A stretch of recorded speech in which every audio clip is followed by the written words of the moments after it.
አሰላሙ አለይኩም ወራህመቱላሂ ወበረካቱ። ሰላም ጤና ይስጥልኝ። ውድና የተከበራችሁ የቻናል ቤተሰቦች እንደምን አላችሁ? ያለሁ አልሐምዱሊላህ። ለዚህ ቻናል አዲስ የሆናችሁ ሰብስክራይብ ያደረጋችሁ ቤተሰብ ሁኑ። እንዲሁም ሼር ላይክ እያደረጋችሁ አበረታቱኝ። ላይክ አድርጉልኝ። አንድ ላይክ ለኔ ይጠቅመኛል፣ እናንተን አይጎዳችሁም። እንግዲህ ለድምጽ ይቅርታ፣ በጣም ሳይነስ ይዞኝ እየተሰቃየሁ ነው። ያው እንግዲህ ተመጠፋ ብቅ ልበል ብዬ ነው የመጣሁት ማለት ነው። እና እንግዲህ ዛሬ በካያ ድራማ ተመልሼ መጥቻለሁኝ። እስከ መጨረሻው ድረስ አብራችሁኝ ሁኑ። እንግዲህ ካያና ብሩክ ብሩክ የተባለው የካያ ጓደኛ ተንኮል ጠንስሶ እነሱ ቤት ገብቶ እንዲሁም ከምሽቱ ጋር እየተመሳጠረ ካያን ለማስወገድ እየሞከረ ነው። ያው ካያ በአሁኑ ሰዓት የሚያስታውሰው ነገር ምንም ነገር የለም።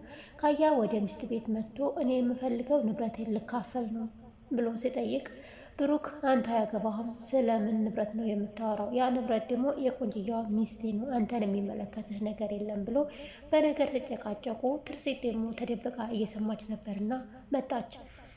እውነቱን ነው ነግረዋል፣ ገንዘቡ የኔ ነው፣ አይመለከትም፣ ከዚህ ቤት ውጣልኝ አለችው። እንግዲህ እና ደግሞ መጠየቅ ካለብህ ልጆችህን ጠይቅ ስትለው ማለት ምን ማለት ነው ልጆችህን ጠይቅ አላት። እሱም ልጆቹ ግማሹ ገንዘብ በልጆቹ ስለሆነ እነሱም የዚህ መብት አላቸው በማለት አመናጨቀችው። እና ደግሞ ከፈለግ እኔና ልጆችን ክሰሰን ስትለው እንዴ ምን እያወራሽ ነው? እንዴት ነው ልጆችን እና አንቺን የምከሰው? ምን አይነት ቀልድ ነው? ምን እያወራሽ ነው ብሎ ሲላት፣ እሷም ደግሞ እና ንብረትን መካፈል አይደለ ፈለከው? ስለዚህ ከሰሰንና በህግ ትሰጣለህ አለችው። አዎ ንብረትን አይደል የፈለከው ክሰሰን ስትለው፣ እንዴ ግን እንዴት ነው የምከሳችሁ በማለት እያንገራገረ ነበረና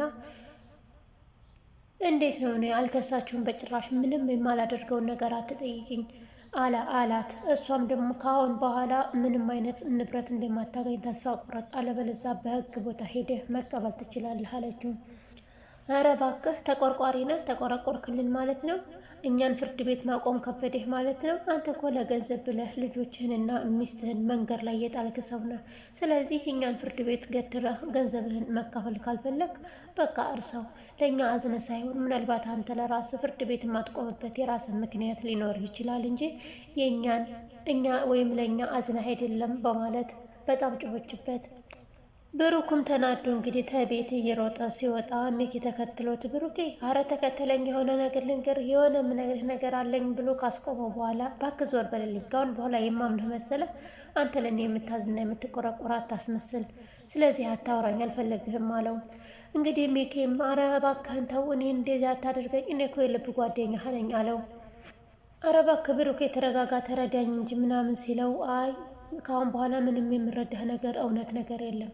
እውነቱና ትክክለኛው ነገር በሚስቴና በጓደኛ ተከድቻለሁ። በቃ ይሄ ነው የገባኝ ነገር አለው። እንግዲህ ብሩክ በሚስቱና በጓደኛው እንዴት ተከዳ አመነ ማለት ነው። ማንም አልከዳህም እባክህ፣ ለምንድን ነው እንደዚህ የሚለው ብሎ ሲጠይቀው፣ እንዴ ሚስቴ የገዛ ጓደኛ የማግባቷ ይሄ ክህደት አይደለም እንዴ ብሎ ጠየቀው።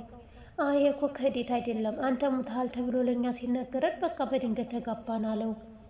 እኔ ግን እንደዛ አይመስለኝም፣ የድንገተኛ አጋጣሚ ወይም እኔ ስለሞትኩኝ ሳይሆን መጀመሪያውም እኔ በህይወት እያለሁኝ የሆነ ግንኙነት ነበራችሁ ብዬ ገምታለሁኝ እንጂ በዚህ ፍጥነት ሁሉም ነገር እንደዚህ ልሳካላችሁ አይችልም አለ። ብሩክም ምን ይታወቃል፣ ምናልባት የልጆቹም አባት አንተ ልትሆን ትችላለህ በማለት በጣም በንዴት ተናገረው። ኧረ እባክህ ብሩክ የተረጋጋ፣ በቃ ሚስትህን አታውቃትም ማለት ነው? እንዴት ነው ትርሲትን እንደዚህ የምጠረጥራት? እሷ እኮ በጣም ነበር የምትወድህ በማለት ነገረው።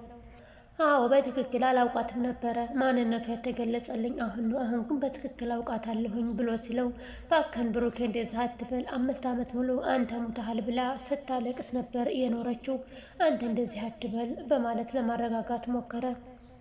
እኔ ምልህ ቆይ እስኪ ጠብቀኝ ብለህ ከመንገዴ ያስቆምከኝ ለእሷ ጥብቅና ልትቆም ነው እንዴ ሲለው፣ ካያም አዎ ለእሷ ጥብቅና ለመቆም ነው የቆምኩት እዚህ፣ ምክንያቱም እኔ ባጠፋሁት ጥፋት እሷ ልትወቀስ አትችልም አለው። እናም ይኸውልህ ብሩክ አዳምጠኛ እንዴ፣ አንተ ከሞትክ በኋላ እኮ ለአንተ ብዬ ነው፣ ለአንተ ብለን ነው የተጋባ ነው። ምክንያቱም አንተ በጣም ደግ ሰው ስለነበርክ ልጆችህን ላሳድግልህ ብዬ ለዛ ብዬ ነው ያገባኋት አለው።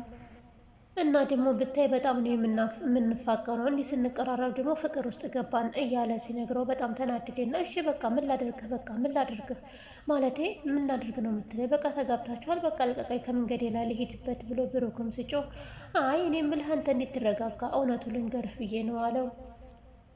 ሚኪም እንግዲህ እባክህን ይቅርታ አድርግልኝ ብሩክ፣ አንተ መልካም ሰው ነበርክ፣ እባክህ ይቅርታ አድርግልኝ ብሎ እግሩ ላይ ከተንበረከከ በኋላ ብሩክም እሺ በቃ ይቅርታ አድርግልሃለሁ፣ ነገር ግን አንድ ጥያቄ አለኝ አለው። ያው እንግዲህ ብሩክ በመኪናው አደጋ ምክንያት ትውስታውን ስላጣ ምንም ነገር ማስታወስ አይችልም እና ጓደኛ እንደነበርክ ለምን አልነገርከኝም? ለምን ደበቅከኝ? በማለት ጠየቀው።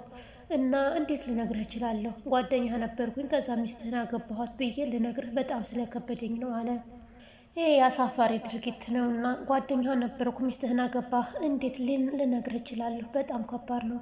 ደግሞ እኮ ብሩኬ አሁንም ድረስ በጣም እወድሃለሁኝ ብታይ እያለ እሱ ወሬውን መቀጠል ጀመረ። ብሩክ ግን ምንም አልተዋጠለትም። አይ በጭራሽ እንደምትወደኝ እንኳን በጭራሽ ምንም ነገር አላምንህም፣ ብቻ አንተ ተናገር እኔ ልስማህ፣ ግን ምንም አላምንህም አለው። እና ደግሞ ብሩኬ ግን እኮ ገንዘቡን ብትወስደው ምንም አልልም ነበረ፣ ያው እንደምታውቀው ትርሴት ግን አትሰጥህም እንጂ ገንዘቡን ብትወስደው ደስ ይለኝ ነበረ አለ። ብሩክና ሚኪ አውርተው ከጨረሱ በኋላ በመኪና ልሸኝህ አለው። ብሩክም ግን አላመነውም እና አይ አልፈልግም ለራሴ እሄዳለሁ አለ። እናም ብሩክ ሰላም ተባብለው በቃ ቻው ተባብለው ሲለያዩ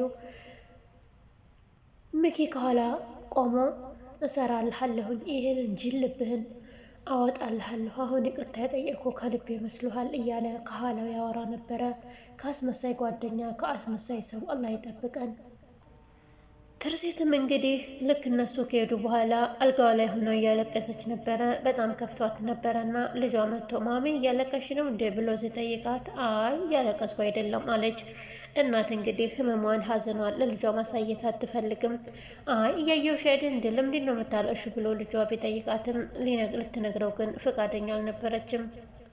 ልጁም እንግዲህ ስሚማ ማሚ አባቴ መጥቶ ነበር አይደል ሲያወራ ሰምቼዋለሁኝ አላት። እሷም ግን ልትነግረው ፈቃደኛ አልነበረችም። አይ አባታችሁ አልመጣም አለችው። አይ ድምፁን ሰምቼዋለሁ ሲያወራ ሰምቼው ነበረ ለምን ተዋሽኛለች ሲላት እንዴ እናትህን ውሸታም እያልካት ነው እንዳለችው ልትነግረው ፈቃደኛ አልነበረችም። አይ የሚኪ ድምፅ ሰምተህ ነው እንጂ አባትህ አልመጣም አለችው። እኔ ሰምቼዋለሁ ሲያወራ ሲላት አይ ናፍቀኸዋል ማለት ነው። እኔማ ናፍቅ ያለሁኝ ግን በቃ ግን ሲላት አይ ግን ብሎ ነገር የለም በቃ አባታችሁ ጥሏችሁ ሄዷል። ካሁን በኋላ አባታችሁም እናታችሁም እኔ ነኝ። ስለዚህ ስለ አባትህ ማሰብ አቁም አለችው። የሚኪ አጭበርባሪነትና የብሩክ አደጋ መድረስ ሚኪ ያደረገው መቼ ይወጣ ይሆን?